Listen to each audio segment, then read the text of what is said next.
Assalamualaikum warahmatullahi wabarakatuh. Selamat pagi anak-anak hebat semuanya. Apa kabar kalian? Semoga kalian dalam keadaan sehat selalu di masa pandemi ini. Sebelum kita memulai pembelajaran ini, jangan lupa kita berdoa dulu. Semoga apa yang kita pelajari hari ini bisa menjadi bekalmu di masa depan. Berdoa mulai. Berdoa selesai. Oke, anak-anak ibu semuanya, jangan lupa kalian mengisi daftar hadir di grup Google Classroom pelajaran kita. Baiklah anak-anak ibu semuanya, hari ini kita akan memulai pelajaran marketing. Kita akan membahas tentang pasar. Baiklah, ibu akan memberikan pengertian. Di sini ada kompetensi dasar 3.1 menganalisis pasar, 4.1 menentukan pasar. Tujuan dari pembelajaran ini adalah melalui proses mencari informasi, menanya, berdiskusi, dan presentasi, peserta didik diharapkan dapat menjelaskan pengertian pasar, menjelaskan jenis-jenis pasar, mengelompokkan pasar menurut golongannya, membedakan jenis pasar berdasarkan kelompoknya dengan penuh rasa ingin tahu, tanggung jawab, disiplin selama proses pembelajaran, bersikap jujur, percaya diri dan pantang menyerah, serta memiliki sikap responsif atau berpikir kritis dan proaktif atau kreatif, serta mampu berkomunikasi dan bekerja sama dengan baik. Baiklah anak-anak, di sini ibu akan menjelaskan juga tentang 3.1 kita menganalisis tentang pasar. Di sini ada skemanya, indikator pencapaian pembelajarannya. Bisa kalian lihat. Terus di sini juga ibu memberikan tentang pokok materi. Apa itu pengertian pasar? Menjelaskan jenis-jenis pasar, menjelaskan unsur-unsur pasar. Disitulah kalian akan mengetahui tentang pasar. Baiklah anak-anak, setelah kalian melihat penjelasan awal tadi, maka untuk pembelajaran selanjutnya mari kita masuk pada materi pokok pertama, yaitu menjelaskan pengertian pasar. Dan untuk menambah wawasan kalian tentang materi yang akan kita bahas pada pertemuan hari ini, lebih jelasnya simak video yang akan ibu tampilkan atau kalian bisa mengakses linknya yang akan ibu share melalui Google Classroom pembelajaran kita. Ibu harapkan kalian bisa melihat tayangan YouTube itu dari awal sampai selesai penayangannya.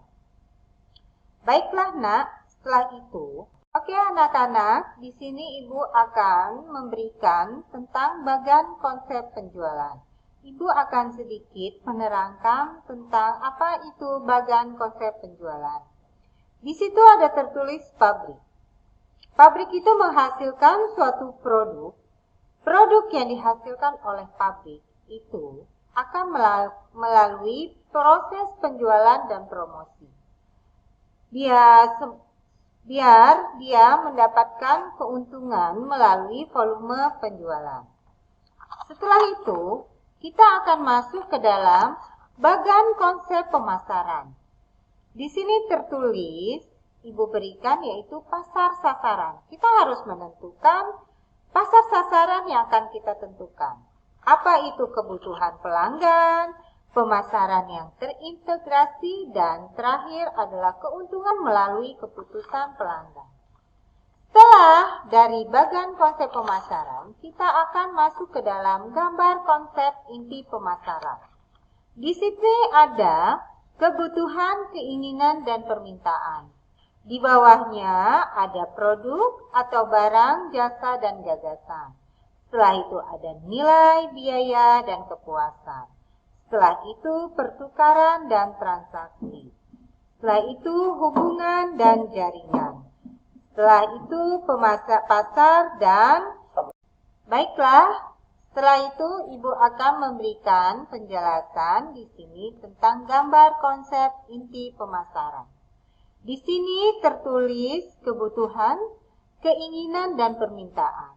Setelah itu ada produk atau barang, jasa, dan gagasan. Setelah itu ada nilai, biaya, dan kepuasan. Sehabis itu pertukaran dan transaksi. Setelah itu hubungan dan jaringan. Sehabis itu pasar dan pemasaran dan calon pembeli. Itulah gambar konsep inti pemasaran. Setelah itu, Ibu akan memberikan juga gambaran tentang gambar sistem pasar sederhana. Di situ bisa kalian lihat tentang adanya industri atau pasar. Industri dan pasar itu bisa menghasilkan barang atau jasa dan uang melalui tahapan komunikasi dan informasi. Setelah itu, kita akan masuk ke dalam marketing. Baiklah anak-anak, di sini Ibu akan menjelaskan tentang marketing. Berikut KD 3.1 dan KD 4.1. Di sini adalah tentang penjelasan pemasaran. Pemasaran itu adalah merupakan salah satu dari kegiatan-kegiatan pokok yang dilakukan oleh perusahaan untuk mempertahankan kelangsungan hidup, untuk berkembang dan mendapatkan laba. Marketing pun dibagi menjadi manajemen pemasaran. Manajemen pemasaran yaitu di sini penganalisaan, perencanaan, pelaksanaan, dan pengawasan program-program yang bertujuan menimbulkan pertukaran dengan pasar dan dia ditujukan dengan maksud untuk mencapai tujuan perusahaan. Di sini pun ada konsep pemasaran yang terbagi menjadi kebutuhan, keinginan, permintaan, produk untuk barang, jasa, atau gagasan, nilai, biaya, kepuasan, pertukaran dan transaksi, hubungan dan jaringan, pasar, pemasaran, dan calon pembeli. Di sini pun kita ada tentang pasar. Pengertian umum tentang pasar yaitu keseluruhan permintaan dan penawaran akan suatu barang dan jasa. Di sini pun terdapat syarat utamanya yaitu ada penjual, ada pembeli, ada barang atau jasa yang diperjualbelikan. Dan di sini pun ada kegiatan utamanya adalah proses jual beli. Setelah itu, di sini Ibu akan berikan juga tentang pemasaran. Analisis pasar. Analisis pasar di sini ada pengertiannya yaitu suatu penganalisaan atau penyegaran untuk mempelajari berbagai permasalahan pasar. Analisis pasar juga berfungsi untuk mengetahui siapa-siapa saja yang memakai dan menggunakan barang dan jasa.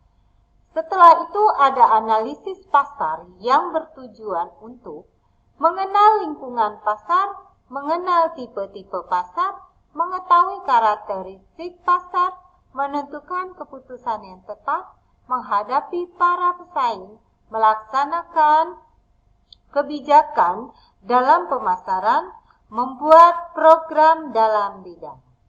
Di sini pun pengertian pemasaran ada American Marketing Association memberikan pengertian tentang pemasaran merupakan suatu perencanaan dan menjalankan konsep atau harga, promosi, dan distribusi sejumlah ide.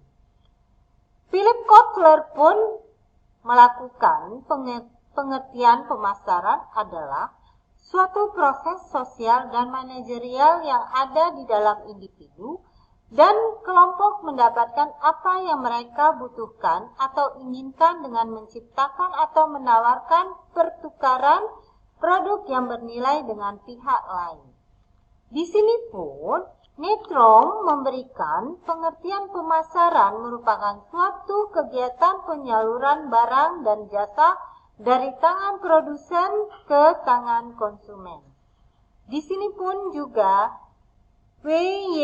Stanton memberikan pengertian pemasaran adalah suatu yang meliputi seluruh sistem yang berhubungan dengan tujuan untuk merencanakan dan menentukan harga sampai dengan mempromosikan dan mendistribusikan barang dan jasa yang dapat memuaskan kebutuhan pembelian aktual dan potensial. Tujuan pemasaran yaitu adalah potensi konsumen untuk mengetahui secara detail produk yang dihasilkan dan perusahaan dapat menyediakan semua permintaan konsumen untuk produk tersebut. Perusahaan dapat menjelaskan secara detail semua kegiatan yang berhubungan dengan pemasaran, mulai dari deskripsi produk, promosi, iklan, komunikasi pada konsumen, sampai dengan pengiriman barang pada konsumen. Mengenal dan memahami pelanggan sehingga produk ini cocok dan dapat dijual dengan sendirinya. Di sini pun Ibu akan menjelaskan tentang pasar. Pasar itu dibagi menjadi 7, yaitu berdasarkan jenis kegiatannya, berdasarkan menurut transaksi, berdasarkan satu jenis barang, berdasarkan ukuran waktu, berdasarkan ukuran luas geografis, berdasarkan jenis dagang, berdasarkan bentuk atau struktur. Berdasarkan jenis kegiatannya, pasar itu adalah pasar nyata dan pasar abstrak.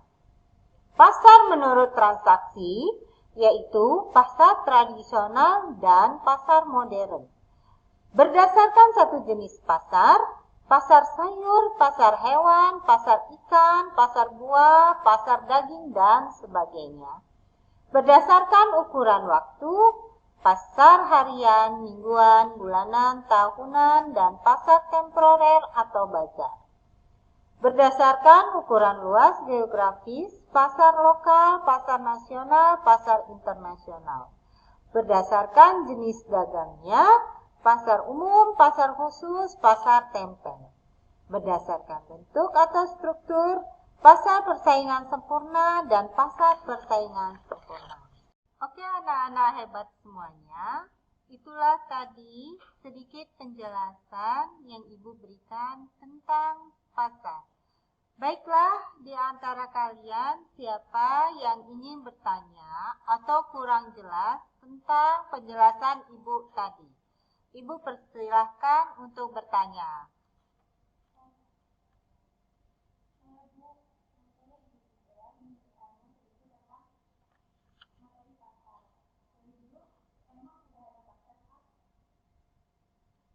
Oke, baiklah Iza. Tadi tentang pertanyaannya, Ibu akan memberikan penjelasan atau jawaban dari pertanyaanmu. Oh iya nak, itu cut. Oke anak-anak hebat semuanya, itulah tadi sedikit penjelasan tentang pasar. Baiklah, Ibu akan memberikan kesempatan kepada kalian yang ingin memberikan pertanyaan tentang apa yang Ibu sampaikan tadi. Siapa tahu di antara kalian ada yang tidak mengerti tentang materi yang Ibu berikan tadi. Oh ya, nah silakan.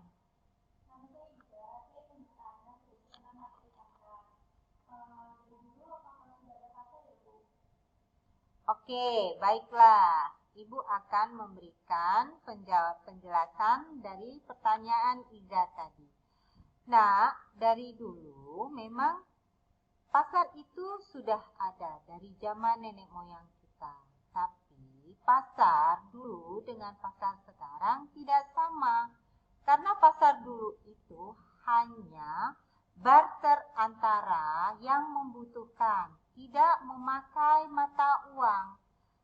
Selebihnya ke sini itu mengikuti perkembangan zaman. Makanya ada pasar modern, pasar tradisional, dan lainnya. Oke Iza, apakah Iza mengerti? Oke, baiklah. Siapa lagi yang ingin bertanya? Ibu berikan waktunya. Oh ya, siapa itu? Oke, nak, silakan bertanya. Ibu, saya ingin bertanya, apakah memang setiap perusahaan itu membutuhkan? Oh ya, baiklah Mita, Ibu akan memberikan penjelasan tentang apa yang kamu tanyakan tadi. Setiap perusahaan memang membutuhkan pemasaran, nak, untuk memasarkan produk yang dia hasilkan. Karena dengan adanya pasar, dia dapat memberikan kontribusi atau laba kepada perusahaan yang barangnya sudah dihasilkan. Setelah itu, barang yang dihasilkan dan dipasarkan tadi itu bisa mendapatkan keuntungan untuk perusahaan. Perusahaan yang bisa mengikuti perkembangan zaman, dialah yang bisa bertahan. Kalau perusahaan tidak mengikuti perkembangan zaman, dia akan tertinggal dan perusahaan itu akan tutup. Itulah penjelasan Ibu. Baiklah, kita batasi saja pertanyaan itu ya, karena waktunya tidak cukup. Baiklah, sebelum Ibu memberikan kesimpulannya, siapa yang ingin memberikan kesimpulan tentang materi itu? Oke, siapa yang ingin memberikan kesimpulannya? Oke, Hafiz, silakan.